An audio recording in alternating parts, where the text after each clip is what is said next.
Purpose Driven Progress, the podcast where we explore strategies that help you lead with clarity, push through fear, and build systems that actually work for you. So, my name is Jacob Hicks, and today we're going to be exploring thriving while under pressure. This is one of my favorites because it leads to one of my favorite strategies, which is experimentation. So, let's get right into it. This was probably, 8, 10 years ago when I first kind of discovered this strategy. So, I was working in retail sales. Now, I know what you're thinking, particularly if you're a salesman out there. Is retail really sales? Well, yeah, in that environment, it definitely was because we made very little. It was a couple of bucks an hour, but we made all of our money on the back end in commissions. And we didn't always have a good follow up process, depending on what store you were at, but we did have a true sales process, meaning if you walked in to buy a suit, then we would take you through this whole process, and it usually would be pretty similar every time.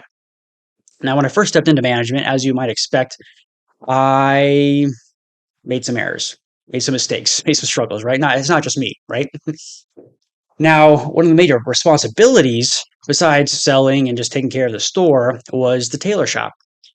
Now, it's unusual nowadays, but back then, if you walked into our store, you couldn't just walk out with a suit, meaning that it had to be tailored, at least had to have the length in the pants put in. Now, each of those alterations, whether it be the length of the pants, taking in the waist, taking out the jacket, lengthening the sleeves, took time. We called those tailoring minutes, and it was literally minutes. For example, the length in the pants would take a tailor about 5 minutes, whereas if you had to lengthen or shorten the sleeves, that could take anywhere from 30 to 45 minutes. Meaning that depending on how that suit fit a guy, it could take just 5 minutes, or it could take even up to a couple of hours. Now, one day, I walked into the store. I wasn't opening that day, but my assistant manager came in and he said, "So we've got a big issue." I said, "Well, what's going on?" He said that the tailor told him that there's just no way we can get all this tailoring work done. So we went back and we did a quick audit to see how many total minutes we had for that day. And we realized that even if we had had 2 full-time tailors, we had 16 total hours a day, there's no way we could have gotten all that work done. So now obviously this presented 2 problems for us. First, how are we going to deal with all this extra tailoring time? And second, how are we going to prevent this from happening in the future? Well, the first and immediate issue, we decided to call a good 6, 8, 10-ish customers and tell them that, listen, we're just not going to be able to get all this done. We're going to have to push you back a little bit. Now, as you'd probably expect, some were more understanding than others. I really think of retail kind of like a service industry where you never really know what kind of customer you're going to get, and some of them can be a real pain in the butt. Sometimes it's your fault, and sometimes it really, really isn't. They're just a difficult customer, right? So we got through all those hard conversations. We called everybody, got all of that done, got that taken care of. Now, the next bigger issue is how are we going to prevent this in the future? So we sat down and we came up with a game plan. We were going to instill a new responsibility to the opening manager, whoever that might be, every single day. Meaning that you got in about half an hour before the store actually opened to count the drawer, make sure everything was in order.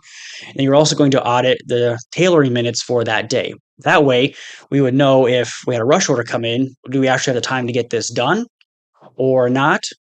And we can also tell if there's no time at all today. So there are no rushes, period, right? Now, this is where the experimentation came in. Initially, we were just kind of going through and just counting. Just saying like, hey, 5 minutes here, 20 minutes there, 25 minutes total, or we're good to go, right? But that really wasn't working, wasn't consistent, didn't allow for much accountability on the back end. Because if we ran into issues again, how are we going to know, like, who do we need to talk to? Like, hey, we just need to do these things a little bit differently.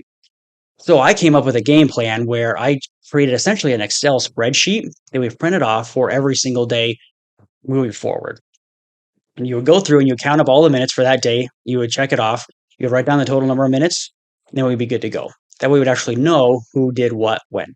And I said, this took a little bit of time. This wasn't just an overnight process. This took a good 2, 3, 4, a couple of months even to get really refined and figure out the best way to get that done. And that all comes through experimentation. Now, like I said, this is my favorite strategy because not only is it good for sales and management, it's also great for just general life things. So how does this work? Now, I want you to think back to high school chemistry. Now, I know that might be further back for some of you than others.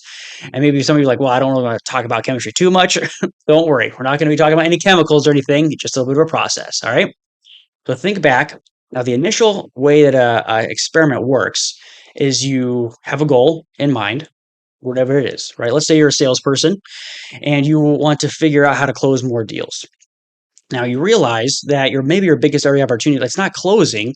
Once you get somebody to sit down with you, you do a really, really great job. Like you're closing 9 out of 10 business, right? You're doing a great job. But you realize that where you're not getting a lot of turn is in your prospecting and in your cold calling. So you say, all right, I want to get better at cold calling. I want to get better at prospecting. Now you say your hypothesis is, I think I will do better in cold calling if I put together a better brochure or if I try out some new verbiage. Okay.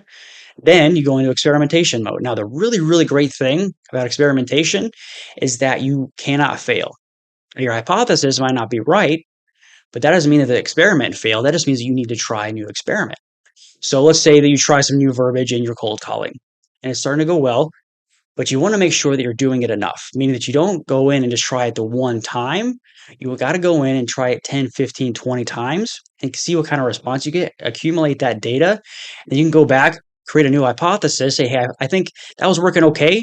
Maybe if I tweak some words here or I add a couple of more questions there, I could get even more traction. Then you experiment again. And you just do this over and over and over and over and over again as you drive towards your goals. Because again, you're not failing, you're learning the entire time. My fun name of calling this, I call this Abe. So you want to always be experimenting. Always be experimenting when it comes to these things. Now, another fun way you can do this in just kind of general life is, let's say that you want to read more books. I mean, this is a great thing, right? So you grab a book, you start reading, but you don't want to wear yourself out. Okay. So let's say you decide to read 10 pages a day.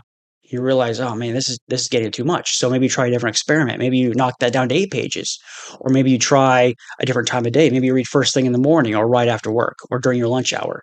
So try different things because experimentation will always drive you forward and drive you towards your goals. Thanks so much for listening today, guys. Again, this is Purpose Driven Progress. My name is Jacob Hicks.